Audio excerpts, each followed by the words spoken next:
Good evening, everyone. Can you hear me okay?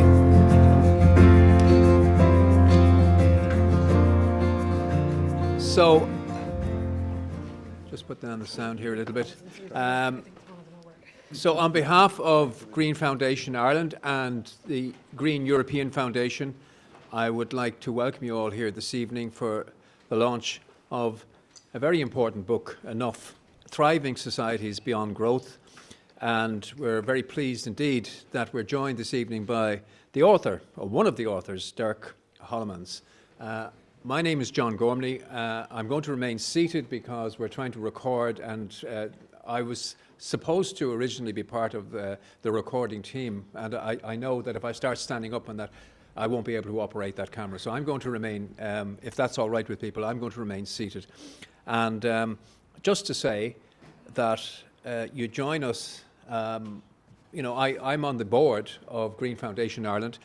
Many of you will also know that for 20 years I was a Green Party public representative, and we're going through a very tough time right now. A lot of people are exhausted and a little bit depressed, but this is something that happens, and I know from being a Green Party representative that our vote is often cyclical, and it is difficult to pick yourself back up off the ground. I should say that we do try to keep the organisation separate as best we can, and that Green Foundation Ireland is non-political.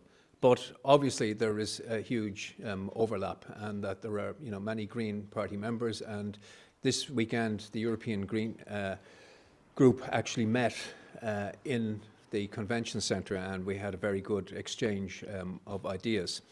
But when we meet like this, and when we do suffer a defeat, I think it's important to reflect on why we joined the Green movement in the very first place. And in my instance, my example is 42 years ago, I came across a film called Limits to Growth. And Dirk, I see in your book that you mention limits to growth at the start and right through the book. And it had a huge impact on me, I have to say, because when I saw that film, there was the report from the Club of Rome in '72. I saw the film in '82, and I was 22 years of age. And it really had this, it was a revelation, because it was so clear that what they were saying was true. And it was incontrovertible, that you cannot have infinite economic growth on a finite planet. It's that simple. And yet, in my job as a Green Party public representative for 20 years, I didn't really want to go there. I didn't want to mention the D word, degrowth, right? In particular, I have to say, when I was a minister during the economic meltdown, because if you start talking about degrowth when the country is collapsing, it's not great. But in any case, you are seen, if you go on about degrowth, as an economic heretic. And we know that, the example of Galileo, that heretics are often right, but they're often in a minority for a very long time. And that is, I think, the case with those people who are advocating this new idea of a new society.